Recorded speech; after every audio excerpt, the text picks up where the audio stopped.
मणिपुर जैसे राज्य को बफर जोन बनाने वाली मोदी सरकार मणिपुर जैसे राज्य में कुकी समुदाय के खिलाफ अपने पुलिस बल का प्रयोग करने का आरोप झेलती मोदी सरकार पर अब देश के सुप्रीम कोर्ट का डंडा चल चुका है। जी हां, मणिपुर में हिंसा प्रभावित इलाकों में मणिपुर पुलिस द्वारा उनके अधिकारियों द्वारा की जा रही कार्रवाइयों पर लगातार उठते सवालों पर अब देश के सुप्रीम कोर्ट ने बड़ा एक्शन लेते हुए इसकी जांच करने का फैसला कर लिया है। यानी मणिपुर हिंसा में क्या सच में प्रदेश की एन बीरेन सरकार, उनके प्रशासनिक अधिकारी शामिल है, इस पर से अब जल्द पर्दा उठने वाला है। तो इस मुद्दे पर सुप्रीम कोर्ट ने क्या कुछ बड़ा फैसला लिया है, चलिए आपको विस्तार से बताते हैं। नमस्ते, मेरा नाम सुमित है और आप देश नीति देख रहे हैं।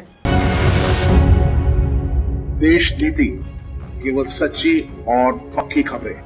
मणिपुर मुद्दे पर अगर कोई एक प्रणाली ईमानदारी और मानवता के साथ काम कर रही है तो वह निश्चित तौर पर मोदी सरकार नहीं बल्कि देश की सुप्रीम कोर्ट है। जी हां, मणिपुर मुद्दे पर सुप्रीम कोर्ट पहले ही मोदी सरकार को बुरी तरीके से फटकार चुका है। वह कह चुका है कि केंद्र में बैठी मोदी सरकार और राज्य की उनकी भाजपा सरकार मणिपुर मुद्दे पर पूरी तरीके से फेल साबित हुई है। संसद में विपक्ष द्वारा लाए गए अविश्वास प्रस्ताव पर देश के गृह मंत्री समेत देश के प्रधानमंत्री मोदी जी ने 2-2 घंटों का भाषण दिया, लेकिन उनके मुंह से मणिपुर कम और कांग्रेस ज्यादा निकला। मणिपुर में हालात ऐसे हैं कि वहां मौजूद कुकी समुदाय मणिपुर पुलिस से ज्यादा इंडियन आर्मी पर भरोसा कर रहा है। उनके पैरों में गिरकर अपनी सुरक्षा की भीख मांग रहा है। उन्हें भाजपा सरकार की मणिपुर पुलिस पर कतई भरोसा नहीं है। अब ऐसा क्यों है, शायद आपको पता हो, क्योंकि आदिवासी समुदाय में ज्यादा क्रिश्चियन आबादी है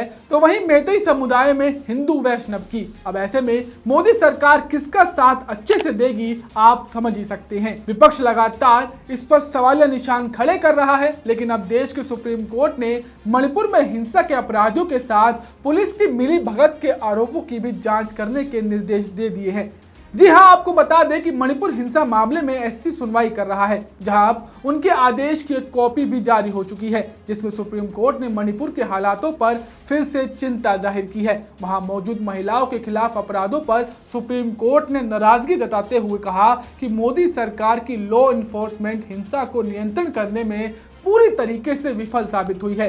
अब कहीं ना कहीं ये गुस्सा एससी पहले भी जाहिर कर चुका है, लेकिन इस बार जो बड़ा बम मोदी सरकार के सर पर फूटने वाला है वो यह है कि सुप्रीम कोर्ट ने अपनी लिखित आदेश में मणिपुर में हिंसा के अपराधियों के साथ पुलिस की मिली भगत के आरोपों की भी जांच करने के निर्देश दे दिए हैं। सुप्रीम कोर्ट का कहना है कि रैंक, स्थिति, पद की परवाह किए बिना अपराधियों से मिली भगत करने वाले पुलिस वालों के खिलाफ कार्रवाई हो, सख्त कार्रवाई हो।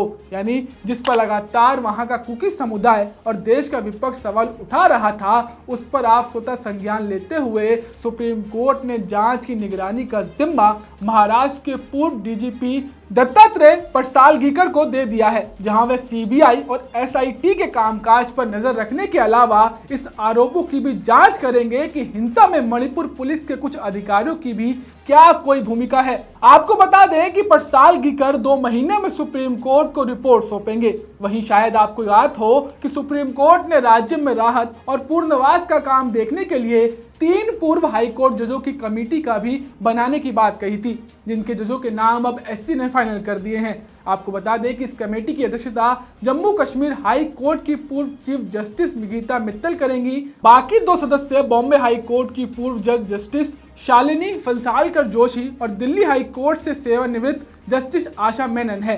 जहां ये कमेटी जल्द ही राज्य का दौरा करेगी और जारी लिखित आदेश में 2 महीनों में अपनी रिपोर्ट सुप्रीम कोर्ट को सौंपेगी। यानी मणिपुर मुद्दे पर देश का supreme court full action mode में है। एससी के इन बड़े फैसलों से कुछ समय बाद ये साबित हो जाएगा कि मोदी सरकार ने क्या मणिपुर हिंसा प्री प्लान करवाई थी, क्या वहां मौजूद अधिकारियों का इन भयंकर हिंसाओं में एक बहुत बड़ा हाथ है।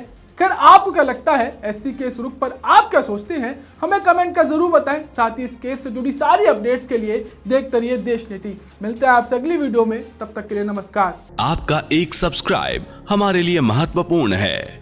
देश नीति को अभी सब्सक्राइब करें और बेल आइकन को दबाना ना भूलें।